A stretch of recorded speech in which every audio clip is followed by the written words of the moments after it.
तो दोस्तों, जैसा कि सभी लोग जानते होंगे, 9 दिसंबर की फर्स्ट शिफ्ट का एग्जाम हो चुका है। जो क्वेश्चन एग्जाम में पूछे गए थे आपको 100% एक्यूरेट आंसर बताए जाएंगे। साथ ही जिन बच्चों का एग्जाम नहीं हुआ है वे बच्चे इस वीडियो को ज़रूर देखें ताकि उनको एग्जाम का लेवल पता चल सके। और दूसरा, जो क्वेश्चन एग्जाम में आया हुआ था उससे रिलेटेड 4 या 5 क्वेश्चन मैं आपको एक्स्ट्रा करवाऊंगा ताकि आने वाली शिफ्टों में अगर इस क्वेश्चन से रिलेटेड कोई क्वेश्चन पूछा जाए तो आपका मार्क्स न कटे। तो चलो क्वेश्चन स्टार्ट करते हैं। वीडियो अच्छी लगे तो लाइक कर देना, शेयर कर देना, सब्सक्राइब कर देना चैनल को। और चलो क्वेश्चन करते हैं। स्वराज पार्टी के सचिव कौन थे? इंपॉर्टेंट क्वेश्चन है, एग्जाम में पूछा गया था 9 दिसंबर फर्स्ट शिफ्ट में। तो इसके राइट आंसर है मोतीलाल नेहरू। ये आपका राइट आंसर होगा। इससे रिलेटेड पहला क्वेश्चन क्या पूछा जा सकता है? स्वराज पार्टी की स्थापना कब हुई? 1923 में। ये क्वेश्चन आप याद रखना। सेकंड क्वेश्चन इससे रिलेटेड आपके एग्जाम में क्या पूछा जा सकता है कि स्वराज पार्टी के फाउंडर कौन थे? फाउंडर थे चित्तरंजन दास। ये आप याद रखना। दोनों क्वेश्चन इंपॉर्टेंट है, मैंने आपको बता दिए। स्वराज पार्टी की स्थापना 1923 में। फाउंडर कौन है? चित्तरंजन दास। ये आप याद रखना। वीडियो अच्छी लग रही हो तो लाइक करना और चैनल को सब्सक्राइब करना। अगर आप चैनल को सब्सक्राइब करोगे तो आपको बहुत ज़्यादा फ़ायदा मिलेगा, क्योंकि हम दिल्ली पुलिस का एग्जाम समाप्त होते ही करंट अफेयर की, जीके की, मैथ्स की और रीजनिंग की free of cost daily classes upload करेंगे, जिससे आपकी नॉलेज बढ़ेगी और आप नौकरी की तरफ बढ़ोगे। तो चलते हैं नेक्स्ट क्वेश्चन पर। ठोस पदार्थ से संबंधित कौन सा कथन गलत है?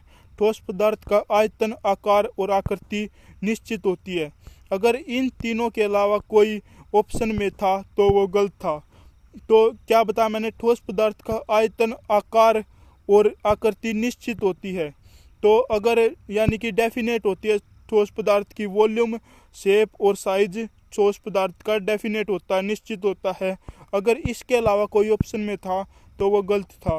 आपसे पूछा जाए लिक्विड में कौन कौन होता है? लिक्विड में उसकी निश्चित आकार होता है और आयतन होता है, आकृति नहीं होती। चलते हैं नेक्स्ट क्वेश्चन पर।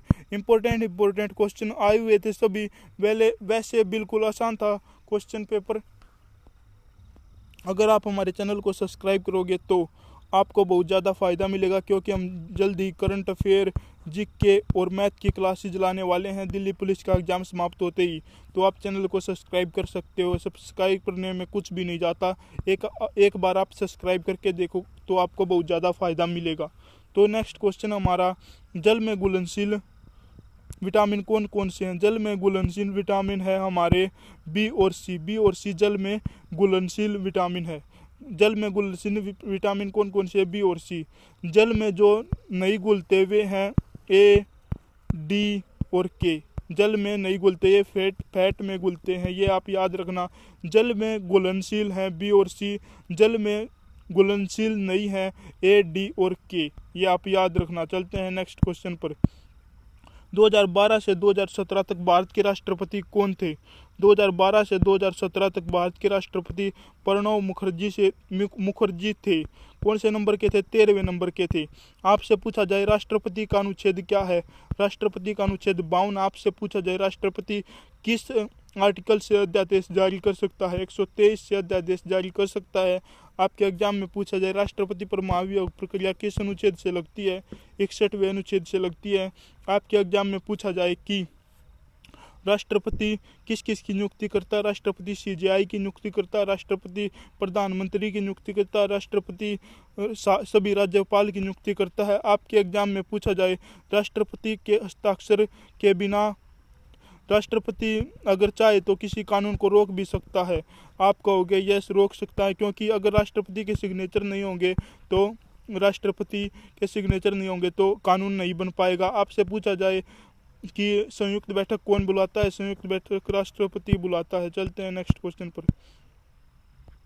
डॉक्टर भीमराव अंबेडकर को भारत रत्न कब मिला? डॉक्टर भीमराव अंबेडकर को भारत रत्न कब मिला? इंपॉर्टेंट क्वेश्चन है। 1990 में डॉक्टर भीमराव अंबेडकर को भारत रत्न मिला। और 1990 में किसको मिला था? नेल्सन मंडेला को, दक्षिण अफ्रीका के राष्ट्रपति को, भारत रत्न मिला था। 2 व्यक्तियों को 1990 में भारत रत्न मिला था, डॉक्टर भीमराव अंबेडकर और नेल्सन मंडेला को मिला था। आपसे पूछा जाए भारत रत्न की शुरुआत कब हुई? 1954 में भारत रत्न की शुरुआत हुई। आपसे पूछा जाए पहला क्वेश्चन इससे रिलेटेड कि भारत रत्न की शुरुआत कब हुई? 1954 में हुई। आपसे इससे रिलेटेड दूसरा क्वेश्चन पूछा जाए 1990 में भीमराव अंबेडकर को छोड़कर किसे मिला? नेल्सन मंडेला को मिला। आपसे पूछा जाए पहली महिला जिसे भारत रत्न मिला, इंदिरा गांधी थी। ये क्वेश्चन सभी आप याद रखना, इंपॉर्टेंट है आपके एग्जाम के लिए। चलते हैं नेक्स्ट क्वेश्चन पर। बनावली पुरातात्विक स्थल कहाँ है? हिसार हरियाणा में बनावली पुरातात्विक स्थल हिसार हरियाणा में है। तो इससे रिलेटेड क्या क्वेश्चन बन सकते हैं? हड़प्पा सभ्यता की सर्वप्रथम खोज किसने की थी? दयाराम साहनी ने। किसने की थी हड़प्पा सभ्यता की सबसे पहले खोज? दयाराम साहनी ने। ये क्वेश्चन आप याद रखना। चलते हैं नेक्स्ट क्वेश्चन पर। उज्जैन का प्राचीन नाम क्या है? उज्जैन का प्राचीन नाम उज्जैनी है। यह सिरपा नदी के किनारे बसा हुआ है। किस नदी के किनारे बसा हुआ है? सिरपा नदी के किनारे बसा हुआ है। उज्जैन को कालिदास की नगरी भी कहते हैं और यह महान शासक चंद्रगुप्त विक्रमादित्य की राजधानी थी। ये आप याद रखना। चलते हैं नेक्स्ट क्वेश्चन पर। मौर्य वंश की राजधानी कौन सी थी? मौर्य वंश की राजधानी थी पाटलिपुत्र। इंपॉर्टेंट क्वेश्चन है। अब पाटलिपुत्र कहाँ पड़ेगा? बिहार में पड़ेगा। और इससे रिलेटेड क्या क्या क्वेश्चन पूछे जा सकते हैं? पहला क्वेश्चन ये पूछा जा सकता है मौर्य वंश का पहला शासक चंद्रगुप्त मौर्य।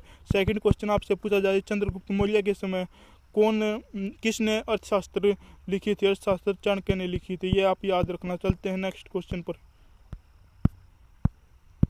10 रुपए के नोट पर कलर कैसा? 10 रुपए के नोट पर चॉकलेट ब्राउन कलर है। ये आप याद रखना। चलते हैं नेक्स्ट क्वेश्चन पर।